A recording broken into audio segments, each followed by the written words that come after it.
देहरादून स्थित कांग्रेस मुख्यालय में कांग्रेस वरिष्ठ उपाध्यक्ष सूर्यकांत धस्माना ने प्रेस वार्ता के इस दौरान उन्होंने बढ़ती महंगाई पर केंद्र और राज्य सरकार को घेरा। उन्होंने कहा कि अंतर्राष्ट्रीय स्तर पर कच्चे तेल की कीमतों में गिरावट के बावजूद आमजन को कोई राहत नहीं है।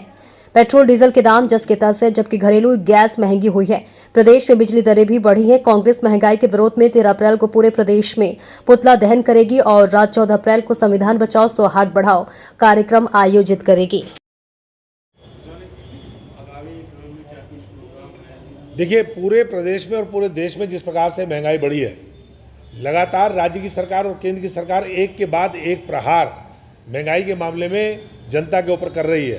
प्रदेश सरकार ने बिजली की कीमतें बढ़ा दी, पिछले दिनों रोडवेज की किराया बढ़ाया था, उससे पहले अस्पतालों में जो फीस है वो बढ़ाई थी। तो राज्य में राज्य की सरकार और केंद्र की सरकार जिस तरह से रसोई गैस की कीमत बढ़ाई गई, 50 रुपये गैस का सिलेंडर रसोई गैस का, और इसी प्रकार से पेट्रोल डीजल की कीमतों में राहत देनी चाहिए थी। कच्चे तेल की अंतर्राष्ट्रीय कीमतें लगातार गिर रही हैं। सरकार ने बजाय जनता को राहत देने के 2 रुपये एक्साइज पेट्रोल में, 2 रुपये एक्साइज डीजल में बढ़ा दिया। जो राहत जनता को देनी चाहिए थी, 36,000 करोड़ रुपया जनता की जो खाते में जाना चाहिए था, वो केंद्र सरकार चोरी से उस पैसे को ले गई। तो केंद्र सरकार और राज्य सरकार की जो जन विरोधी नीतियां हैं, महंगाई विशेष तौर पे है, उनके खिलाफ 13 तारीख को पूरे प्रदेश के जनपद स्तर पर हमारे महानगर और जिला कांग्रेस कमेटियां राज्य सरकार और केंद्र सरकार का पुतला दहन करेंगी।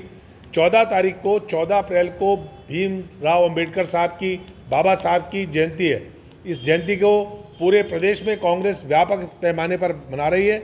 हम लोग संविधान बचाओ सौहार्द बढ़ाओ, इस समय संविधान पर जो लगातार हमला बीजेपी की तरफ से, आरएसएस की तरफ से, भाजपा शासित राज्यों की सरकारों की तरफ से हो रहा है, उसको बचाने के लिए, क्योंकि राष्ट्रीय स्तर पर हमारा ये आह्वान हुआ है और सौहार्द को लगातार बिगाड़ने की कोशिश की जा रही है। ध्रुवीकरण के नाम पर जिस प्रकार से प्रदेश की सरकार हमला कर रही है, लगातार अल्पसंख्यकों को निशाना बना करके हमले किए जा रहे हैं, तो यहाँ पर पूरे प्रदेश के अंदर उत्तराखंड में जिला और महानगर स्तर पर गोष्ठियाँ होंगी, बाबा साहब को श्रद्धांजलि अर्पित की जाएगी और सौहार्द बढ़ाने के लिए हम सब लोग मिलकर के आपस में सहभोज करेंगे। ये कार्यक्रम हमारा 13 और 14 तारीख का अप्रैल का।